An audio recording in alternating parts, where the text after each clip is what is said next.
Mansion டேனா? ஆமா, mansion டே. தோரணெல்லாம் கட்டி முடிச்சிட்டோம். ஆமா, கட்டி இருக்கோம்.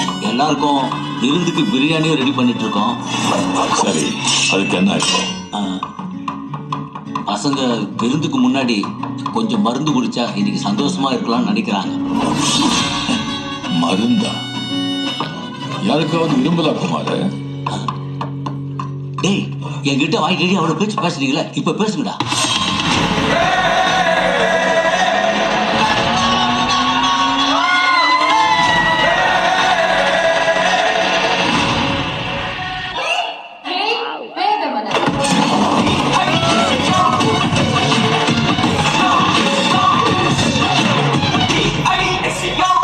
இதெல்லாம் அவங்க கேட்ட மாதிரி தெரியல.